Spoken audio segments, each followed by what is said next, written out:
79 watch house is what we call it. We're going to talk about the story of how we got this house and how it's the only good investment you and I have currently in our life. It is the only good investment. I think it's the only one that's actually made a little bit of money for us in the past 5 years. But on top of that, it's also my favorite place to go. So for you out there, you might be thinking, hey, should I get a golf house?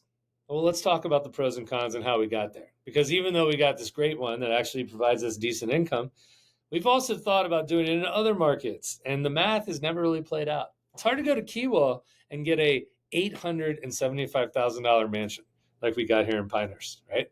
Because those cost a little bit more. So how did we do it?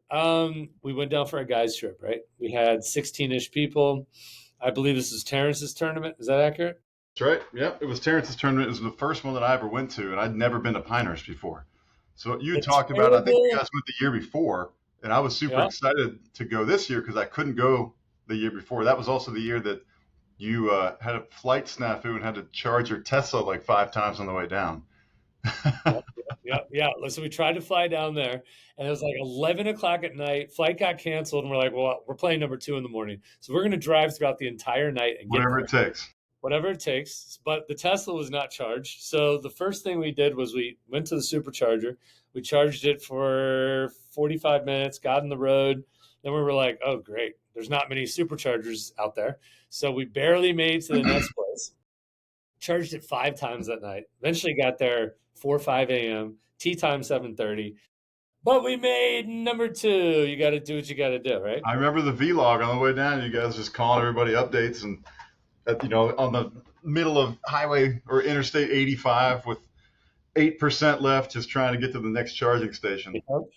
And then one of them wasn't like a supercharger, and those things are like horrible. Those things are like 20 miles an hour. So we did that just to survive to the next supercharger. Complete disaster. But it was the perfect setting to showcase how amazing Pinehurst is, where like you guys, you had to get down there. There was no waiting. There was no waiting till the next day to get another flight. The importance of playing number 2 far outweighed whatever it took to get down there. You guys probably would have been hitchhiking if the car died on the side of the road. 100%. And so that tournament was what is the Terrible Invitational Tournament, or is it also known as the Terrence Invitational Tournament? The TIT, is that right? Yep, the TIT. The TIT's been going on for a long time. Way before me.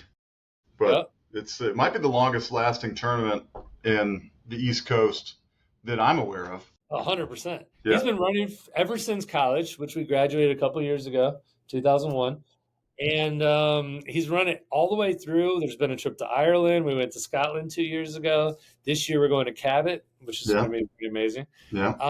Gone to Pinehurst quite a few times. So we go down there, and we actually thought ahead for once in our life.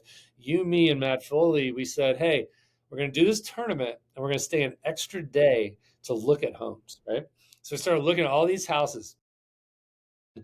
COVID had just started. And we look at these different houses around 500, 600,000. They were 30 years old. There weren't many bedrooms, like maybe 4-ish. And they were like, it wasn't a good layout. And then I remember we did a little pre-looking beforehand, and there was this home that was listed for $1 million, which was a lot of money at that time.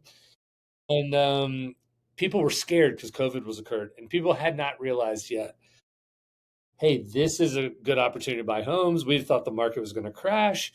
This thing had been sitting for a couple months. And after looking at all the other homes, I think we were like, let's just throw in a lowball offer to the new construction, right? Which was what we call today, 79 Watch House Mansion. Yeah, it kind of worked perfectly. I mean, we went in new construction. It was beautiful. I don't think anybody was really looking at it. One, it was expensive for the area. You could get a house for half the cost and still have a great, vacation home that you could rent out to some people. So we looked at some of those, but then we saw this one, which looked incredible. And just sticker shock. I don't think really were serious about it, but wanted to just check it out anyways. But the master bathroom had this beautiful marble tile that had buckled because they had some moisture issues in the basement, the crawl space. And so when you walked in, the kind of a feature of the first floor, the master bath with beautiful dual shower heads and marble everywhere and just a giant open space was torn apart. It was like a construction zone. So that was kind of scaring people away, even though the builder was fixing it.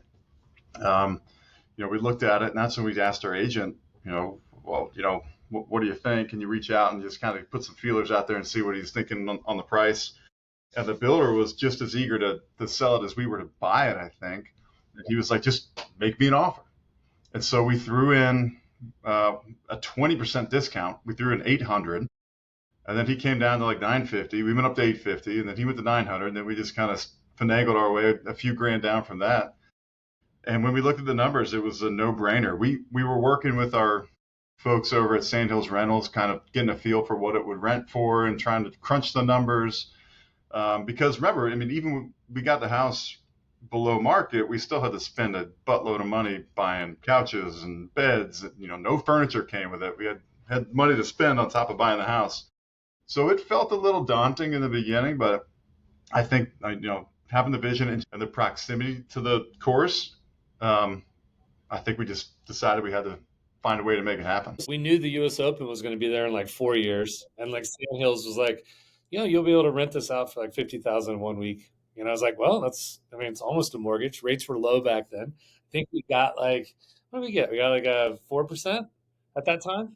Yeah, we first bought it at a 275 on a 30-year fixed. Individually, we put it in your name, but then we had to move everything over to an LLC, get a commercial loan. So we went up to maybe 4.5 on a commercial loan, where we could get everything together properly and well documented, where we could insure it and put the split together, title it properly. So we went up a little bit from there, but I mean, shoot, 4.5% right now is amazing. Yeah. And, we started looking at the map. We're like, look, maybe it's not a good investment, but like we should be able to break even on this thing, right? Like we should be able to get to $6,000 a month ish in rent to cover our cost. And, one thing we're trendsetters. Well, we did the golf simulator man cave. And I had just gotten a golf simulator, and like, I was thinking of doing a golf simulator restaurant bar, decided to start a title company instead. But the point is, the golf simulator thing was really cool because it was like, why don't you play Pinehurst number 2 the night before you play Pinehurst number 2? And so that was a good addition, putting the simulator in there. Yeah. Eventually, this thing started to show its promise. We got a sponsor who's our current golf simulator with. I should know this. Unicor. Unicor. Shout out to Unicor. Unicor became a sponsor after we kind of proved ourselves and rented out every single weekend for 3 years. They came in and gave us one of their new additions. So we actually upgraded from a Skytrack the first time to now we have a Unicor, which has been awesome. Yeah, which is key when you're renting a house out to a bunch of guys on a guy's trip that come off the course and maybe, or maybe not, had some beverages and they start playing on the simulator. Things on the floor when you're swinging clubs at 120 miles an hour sometimes get hit. Sometimes. So we had to find a way to. It actually worked out perfect because we were talking about buying one to put up in the ceiling, and then they came along and we worked out a great deal with them to get new equipment in there, state of the art simulator up in the ceiling where you don't need to worry about that. Exactly. So soon, we put a lot of money. I think we put like $60,000 into, all the furniture and stuff. Cause at that point we had 7 bedrooms. There was an additional unfinished bedroom right up there, right above the garage. And we decided a year afterwards to finish up that bedroom, which was expensive. That was probably another 50,000 ish, if not more, right there. And then also we put a pool in, which back then pools became very expensive. So here's what's crazy. The pool, it was expensive, but when you look at it now, it was super cheap. We ended up doing it, I think maybe like December of 2020, we signed the contract. It's only a couple months after we bought the house. And I remember the guy getting on my case about it. He's like, you got to sign it before, December 20th, or else prices are going up. And we did. But we were all in that beautiful pool, all the hardscape, everything. I think we were all in right around 100,000. And if you were to get pricing on putting the same size pool in at your house up here in Alexandria or Northern Virginia or DC, Maryland, anywhere in this market right now, it'd be 3 to 4 times that. So we kind of lucked out getting in early with that. And again, it was a little uncomfortable spending all that money. We didn't just have it sitting around. We had to find a way to make it work. But in hindsight, it was a no-brainer. It's great. People love it. It's heated. Heated pool. Saltwater pool. It's the perfect addition in that backyard. We also had to go in front of the village council Oh yeah. and, Oh, we and should get the find some of permit those clips. approved to put a landscaping plan together. And it was, I mean, as much money as things cost, it was equally as much legwork just with our time and being down there and having to, go through the red tape of getting this stuff approved and done. Yeah. No, and the good news though is once we took some photos, we got a quick little video. Once we got the thing live, we had the golf simulator in there. This thing rented like we could never imagine. So literally, the first 2 years was right during COVID. We rented it out almost every single available weekend of the year, and then it was even rented out in like Thanksgiving, Christmas. Like I was like, what? Who in the hell is going Yeah, down there for these days? families were going down and spending their family holiday down in Pinehurst at our house, which was a no-brainer. We had requests for people wanting to film music videos. We had weddings, kind of big family parties there. It was everything in between. We kind of realized that was the perfect um, kind of sidebar to just a golf trip is people actually wanted to get together and do, events and things at the house just because it was big, it was nice. And then the other thing that you don't really think about when you're looking at houses is the parking. Like we have two full turnaround driveways on either side of the house, and you could park, 30 cars there if you wanted to. Where a lot of houses in Pinehurst that you're trying to rent out have like maybe minimal street parking, one or two garage or not garage, but driveway spots. And that's a big complaint of, the folks that are impacted by that, the neighbors that are full-time residents, is they don't like seeing all the cars everywhere. So that's a non-issue with us. You can park as many cars as you want. We don't have to ask for anything. It's just a lot of space. I think it's on, what is it, like 1.2 acres or something, that lot? It's huge. Yeah, no, it's nuts. And the other thing too, so first couple years rented all the time, amazing. Still to this day, I mean, every single weekend is rented in as long as you're able to play golf. I think finally last December we didn't have a lot of people, but we might have had like 1 or 2 weekends full still in the winter. So I'm like, look, it's been an unbelievable investment.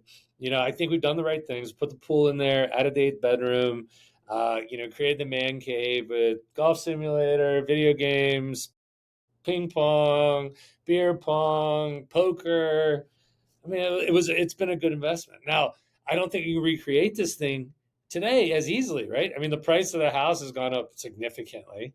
You can probably still do it in Pinehurst, but then again, they wanted to get rid of Airbnb in the town of Pinehurst, and so we went down there and spoke to that. I think I cussed a couple times, and they told me to sit down and Yeah, not maybe. talk anymore. I was cussing up. It was a very positive cuss. It wasn't out of anger, but I was trying to explain to them it'd be a massive disaster if I can't Airbnb this thing. My wife will divorce me, and it'll ruin my life. And you were much better, more well spoken, and then convinced them, I think, to grandfather us in, which has been another good thing for all of us.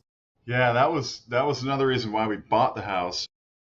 Kind of, check in the pro column is that the Village of Pinehurst had zero regulation when it came to short-term rental.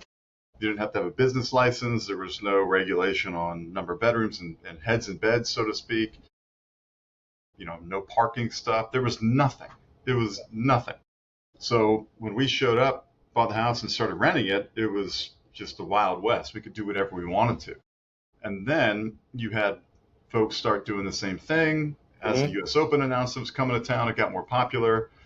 And then when you were in some neighborhoods where houses are a little closer together, you have, neighbor run-ins, you have noise, you have everything that comes with folks on a golf trip. But when you're staying at the Pinehurst Hotel or you're staying on campus with them right down the road, it's kind of expected, and you're there with like-minded people doing the same thing. Um, that's another reason why we got really lucky. We were kind of bordered. We had another rental on one side. The house across the street was really far away. The folks that lived next to us on the other side were out of town. They're actually AKC judges, so they travel all over the place doing dog shows and things like that. So, that was just lucky. I don't think we knew that going into it. We just kind of lucked out with that. But then they wanted to fully restrict it and not allow it at all. So they went from 0 to 100, and a village council meeting was held to kind of hear both sides of the aisle when it came to regulating short-term rentals. And the same village council meeting that I went to get the pool permit, where maybe 13 people were there, this Yeah. one had about 500. The Yeah. room was packed, and Absolutely. it was very strong opinions on both sides. So I remember the first one. So we got there early. We drove down to go to this meeting. We're like rehearsing what we're going to say on the way down, and we get there a couple hours early, and it was a sign up. So I walked into the council, and here's this pad of paper, list people to talk first, and I'm the first one on the list. I get there, sign my name up. I'm going to get in there and set the tone. Talk about how great short-term rentals are, how much I love Pinehurst, all the things. I'm just going to, wow everybody and kind of set the tone for short-term rentals are great and you should allow us to be here. The clerk who got the notepad, whoever put it together, mixed up the sheets. And Yeah. so I ended up being speaker number like 78. But the Yep. first woman that went up there was a person against short-term rentals, and she told a story about how a group of guys were staying in the house next to her, and they brought a TV out on the porch to watch a movie.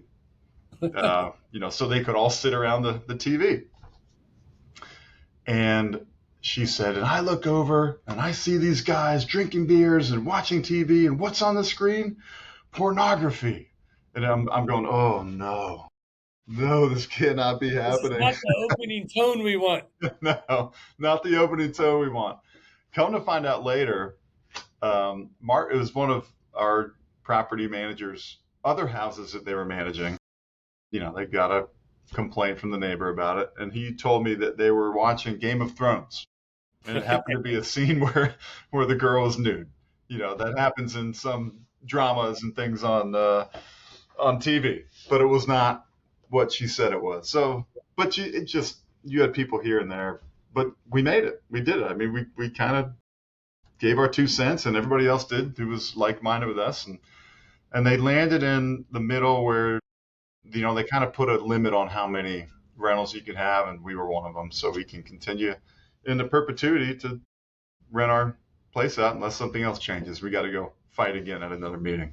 Yeah, no, and no, we got really lucky in all the numbers and all the timing, and it does come down to timing. I was just talking to a friend who owns a brewery, and at one point he could have sold it for a lot of money, and he didn't, and now he's like, it's just people aren't drinking IPAs anymore because they're drinking other types of drinks and whatever, and so timing's so important. We got lucky on this one, so lucky that we're like, all right, let's go do this in Keywell. Let's go do this, whatever. And now there's some other companies out there that are backed by private equity doing some things. I think Birdie Houses, a little call out for you, copying us in Pinehurst. But you did a good job in your video. Your house isn't nearly as good as ours. Let's throw shade at them now. And But nowhere is close either. yeah, but they're good at marketing and they're buying houses across the country, which was our idea. Unfortunately for us, we have full-time jobs and we can't really, it's hard for us to do that. But we started looking at Kiwo and other ones, and man, we just could not make the numbers work. It was so expensive. So the question is, there's probably certain spots across the country where there's great golf courses that have affordable land where you can still do stuff like this. But you got to really know your stuff. You got to make sure there's significant golf trips that are put together to do what we're doing, which has been Yeah, for sure. And I always think about, and I'm curious about, where the golf vacation industry is going. Like it got really popular during Pinehurst, not during Pinehurst, during COVID, and being in Pinehurst, where that was going to be the anchor site for the U.S. Open for what, 25 years or something, through 2048 or whatever they announced. And then Pinehurst itself was growing. I mean, they just announced they're building number 11. They had 9 courses when we first bought the house. They built 10 since we've owned it, and they're building number 11. So, it's very unique in that regard. Really hard to recreate elsewhere. But I wonder about where it's going. I mean, is it going to keep building at the same pace? Is it going to pull back? Is it going to, just kind of stay stagnant? I think with the YouTube space growing, YouTube golf is growing exponentially. Before we got on here, I'm doing some work and I'm watching the Bryan brothers in the background, because they've always got some match going on or something. They're going to a new cool golf course or doing some cool format. It's super interesting. But I always think about where that's going. And I think the next thing to do is not buy a house, but buy a golf course. And if you really want to set your own thing up, you can kind of create and curate this experience with, maybe a muni somewhere that's fallen apart and, they just need to sell it for $1 million and you can go in there and fix it up. And interestingly enough, I was a building construction major in college, and my senior project was we had this plot of land, had like 180 acres that we had to decide what to do with. Some people chose to do a housing development, some did a therapeutic riding center with some houses. And I, of course, found the guys in the group that wanted to build a golf course. So we did this mock simulated, golf course purchase and then some houses mixed in and everything. And we learned at that time, the number one profit center, what you need to build first is your clubhouse.